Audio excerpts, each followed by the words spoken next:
On this episode of Arts Weekly, I'll be speaking with Karen Gibbons-Brown from the Fort Wayne Ballet. And this is one of those ballets that is down to earth. The girl, the heroine, is actually a real girl as opposed to a sill for a fairy or something else. And Sue Davis from the Orchard Gallery of Fine Art. The gallery is owned by local area artists, and we take turns working there and have our work there for sale. And all the work is original.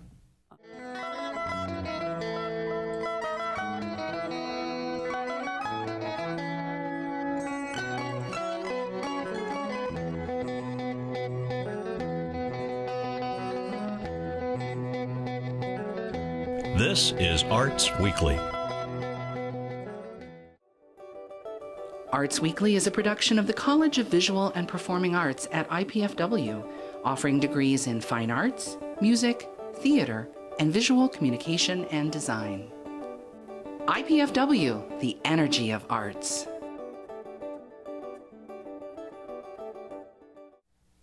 Hello, I'm Chuck O'Connor, and this is Arts Weekly. Joining me is Karen Gibbons-Brown, Executive Artistic Director of the Fort Wayne Ballet. Karen is here to talk about their upcoming production of Coppelia.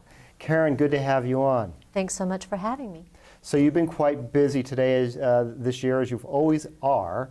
And on March 18th, I believe, you're going to be opening Coppelia. Tell us a little bit about this ballet. Coppelia is one of those charming ballets that is the end of our Romantic era, ushering in the Classical era. It ends very happily, which is a little bit different from the typical Romantic ballet of its time. And it's one of the most loved ballets. It's second only to Nutcracker in the United States. Same story writer, E.T.A. Hoffman, wrote the same author, wrote both the stories, Nutcracker and Coppelia. But it's about a doll that Dr. Coppelius, the toy maker, is trying to bring to life. And in one part of the ballet, he believes that his magic and his spells and his hard work and love and passion have made that so, only to find that it isn't. But it all ends happily, of course. Well, you know, what is it? This play, ballet, was composed by Delibes, right? The French composer in, what, the late 1800s, correct? Yes. It was in 1870 that it was premiered. And interestingly enough, Delibes also has written Sylvia, the ballet Sylvia. And that had gained huge popularity. And his hope was that he could write a ballet that would come as close to that popularity. Interestingly enough, in this day and time, Coppelia is the most known and most loved. Right, and it's beautiful music. But, you know, the thing I was wondering is, what is it about the 19th century when they were so obsessed with you know, inventing humans? You had Mary Shelley's Frankenstein, and of course this is like another version of that, except it goes in a different direction. I mean, obviously Frankenstein went out of control, but you know, they kind of had this theme going on back then of, you know, what if I can invent a human being or a puppet that looks real? Right. You know, I don't know, although that's an interesting question. I do know that in that time they seemed to be a little bit obsessed with the supernatural or the ethereal, the real life versus what might be out there. And this is one of those ballets that is down to earth. The girl, the heroine, is actually a real girl as opposed to a sill for a fairy or something else. That's she becomes a real girl. Yes, she is a real girl. And the toys are all life-size, and they are all automatons except for the one that he really wants to be. He's created in a human image and wants her to become human. Well, like all really, really good stories, things get complicated, don't they? Yes, they get a little complicated and twisted. It's a triangle, but not quite the one you would perceive. It's a love triangle. Swanhilde and Franz are boyfriend and girlfriend, but Franz falls in love with Coppelia. Unbeknownst to the village, it's really a doll instead of a girl. So Swanhilde decides she's going to meet her competition. Franz decides he's going to introduce himself to this lovely girl, and then it runs amok with Dr. Coppelius breaking into the whole scene. Of course, it's his house. He has the right to break into it, but we know it as a comedy ballet. So the dancer that does the lead role, Swanhilde, must be a comedian, as well as what we know as a soubrette dancer, similar to opera, lively, flirtatious, a bit on the edge, so to speak. And Franz, of course, just goes along for the ride quite often in the ballet. Yeah, you know, you mentioned opera. This story was actually made into an opera as well. Tales of Hoffmann features it as one of the stories in it by A.T.A. Hoffmann, about A.T.A. Hoffmann, who was the writer Coppelia. So Right. you know, there's a connection there. But who plays Swanhilda? For us, For you. For Yeah. us, our Swanhilda, we share the role with two young ladies. One is Lucia Rogers, whom our audiences know as our ballerina, who has done most recently Sugar Plum Fairy.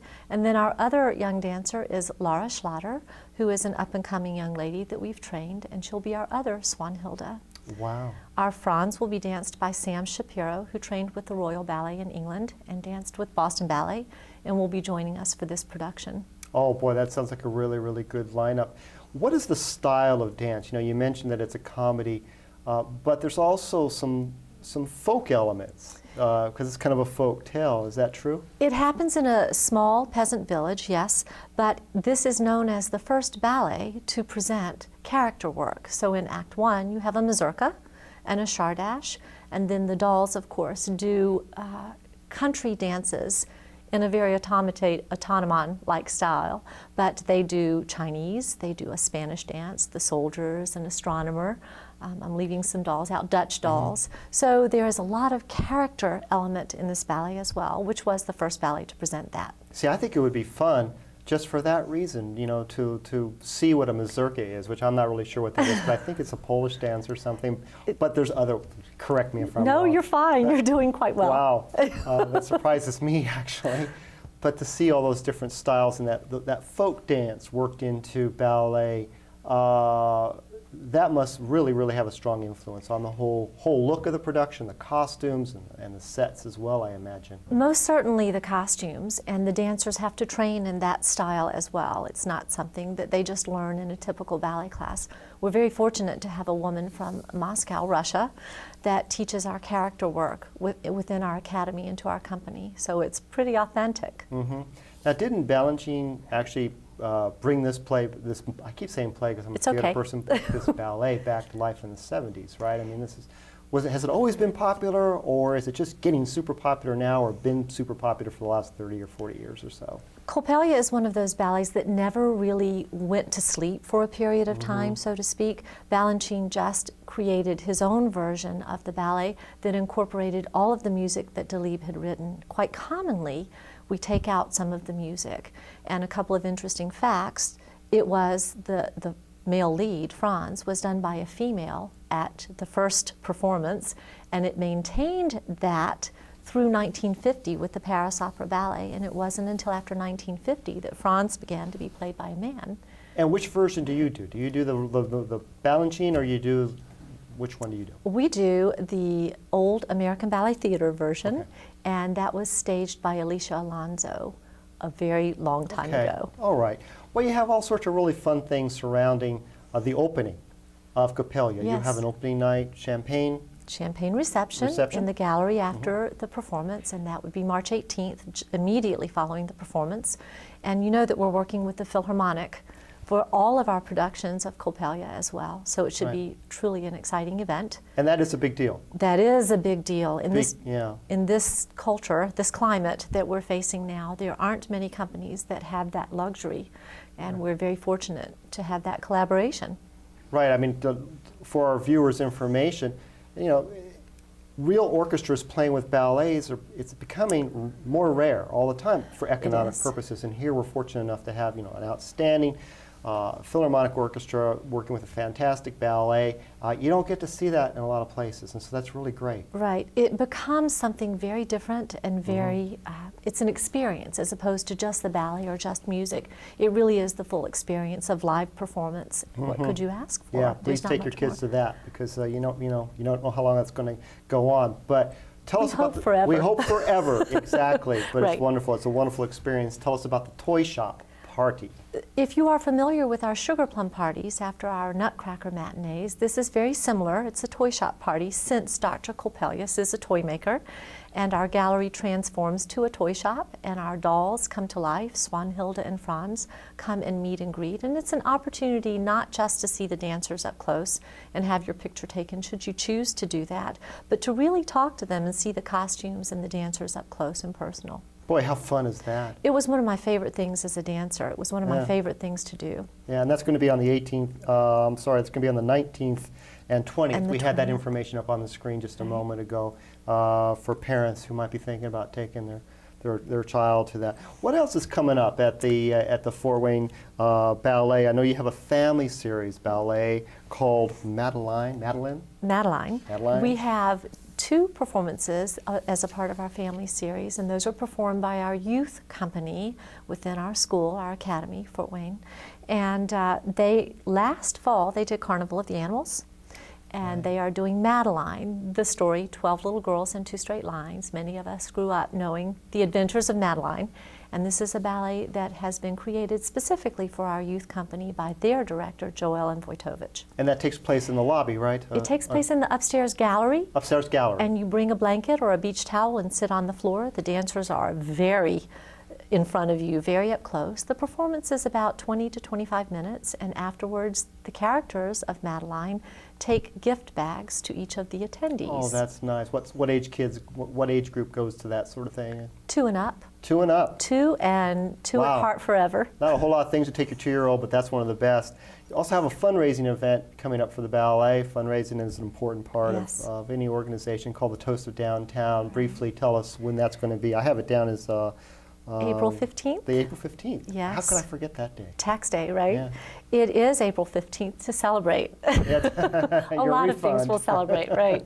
But it's going to be taking place in the Old Park Place Grill, and it is a fundraiser for our educational programming that we do within our academy in the community as well. And there's a first VIP pressing at 5:30 and a general admission at 7 o'clock. And it's wine tasting that is courtesy of Cap and Court. And it is DeBrand's chocolate. It will be catered by Club Soda. Can one drink wine and eat chocolate at the same time? Why, yes, of course. I'll give it a try. Why not? Bradley Goff is creating a piece specifically for us for the silent auction. Oh so my gosh. quite excited about that. And of course, the other big news here in town is the opening of the new Our Center for Arts and Culture, the new home of Right. Arts United. It's also going to be the ballet's new home, right across the street from the Arts United Center. And right across the street from the Old Park Place Grill as well. Right. It's a And, nice little and- triangle there. My understanding from one of our longtime donors and patrons of the ballet is that our home on Penn Avenue was temporary. So 45 plus years later, we're moving into a space right across the street from the theater, the Arts United Center. Finally a home, and a very nice one. I've been down there. But Karen, that's all the time we have for now. Wish you the best with Coppelia. Looking forward to seeing it. You do wonderful work down there. Thanks for coming on the show. Thank you. We'll see you there. Okay. For more information about the Fort Wayne Ballet and how you can get tickets, visit fortwayneballet.org or call 484-9646. Arts Weekly will return in a moment.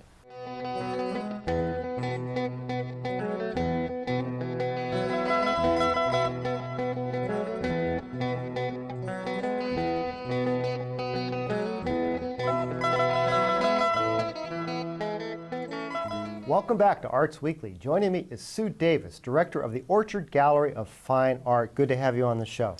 Glad to be here. Sue, tell us a little bit about the Orchard Gallery, what you do there, and just basically what's your mission. Okay, the Orchard Gallery is a cooperative gallery, and that just means that the gallery is owned by local area artists, and we take turns working there and have our work there for sale, and all the work is original, made by the artists who own and staff the gallery. And then we do have some other work that's not made by the owners on consignment to round out our assortment of objects that we have to offer the public. So the co-op is basically the group of artists? A group of artists. And how long have you been around? We're going into our 28th year. Wow. I know. It's amazing. It's amazing. Did you think it would last this long? No. When we started, it was just going to be a temporary thing through the holidays at Glenbrook Mall. And then when that time ended, we looked at each other and went, this is working pretty well. We don't want this to end. So we kept going. And here it we has are. indeed worked out well. You have a lot of very loyal customers, and you really offer something I think very unique in the art scene in Fort Wayne, do you not? I think so. We have very loyal customers. that use us for their, their home decor, their office decor, gifts, everything. We have people that come in sometimes just for their art fix. They come in, they go, I just want to look today. I just need to look around. I go, that's fine. They just need to be surrounded by all of the original artwork, and that's a service too. Yeah, and so all these artists, how many artists are there? There are 20 of us that currently that are members, gallery members. So when you go in there, you will be meeting one of those artists. We take turns staffing the gallery. Right, so I assume that they're all local? Area, local. It used to be pretty much just Fort Wayne, but now we have a member who's in Ossian who wants to be a member, and she drives from Ossian, one who from Marion, who drives from Marion, because they want to be part of this group of artists that are, that are doing this. So, area artist. Well, one thing of art, I guess if you were a business person, it might not be your first choice to make a living. Yes. But you guys are doing it. In fact, you had one of your best years ever just recently. Yes. 2009 was the best until 2010. And that was the best in our entire history. And we're, like I said, we're going into our 28th year, so that's exciting. What do you think is the cause for the success? I think people are wanting to buy handmade things, distinctive, unique items. Maybe, if they have limited budgets even, they want to use that money wisely and feel like they're getting a good value for their money. I mean, it seems to me that if you want a really good piece of original art, for a reasonable price, I mean, somebody made it, so it costs some money, but it's still not, in the stratosphere. I think Orchard Gallery might be a place to consider. I think that's it. And we have a very wide price range. I mean, we have handmade silver earrings, handcrafted, $20, $30, and then we have large paintings and more expensive pottery pieces. But we're not a snooty, exclusive, make you feel. We're very friendly, accessible. And we're going to we're actually going to take a look at some of the work, but it's really quite well done. You're an artist as well. You're been a member since the beginning. Yes. What kind of things do you do? I think we're going to show a few on the screen. I noticed you're wearing a nice necklace. Yes. I made this little bird out of clay. And then these are beach stones that my husband, Steve Eschon, Those are all beach stones. Yes, there. collected from Lake Michigan. On the screen as well. Yeah. Wow. So, those are some of them I made. Yes. My gosh, makes you want to go to the beach. And you also do 2D art. Yes, that is a mixed media piece that I actually created this for the show that we're going to talk about. That's coming up. So. Well, let's talk a little bit about the show coming up. Okay. You have a very kind of an interesting name. It's called Small Squares. Small Squares. And the motto is, it's hip to be square. That's right, it definitely is. But this is kind of a cool show, and it's invitational, as I understand it. Tell us a little bit about Small Squares and what's the concept of this Okay, show? Small Squares, every March in recent history, we have had a theme show at the gallery. Like 1 year it was boxes, 1 year it was the theme was color, red, yellow, blue. 1 year it was water theme, whatever. This year we had not done a shape, so we decided to do the square show. And everything is square. Everything is square, and none of the work that's 2D work that's on the wall is bigger than 14 inches square. And the bulk of the show is wall pieces. They're paintings, mixed media, clay. We do have some 3D pieces, but the focus seems to be on the wall work this time. And so these are artists that are not necessarily just Orchard Gallery artists, but you bring them in. And, Yes. And you do that every so often. We like to involve other artists we know in the area. Fort Wayne has so many fantastic artists, and a lot of them are friends of ours, and a lot of them, maybe I know some people and maybe another gallery member knows someone else, and this is the way we can invite them to be part of the gallery for the month-long exhibit.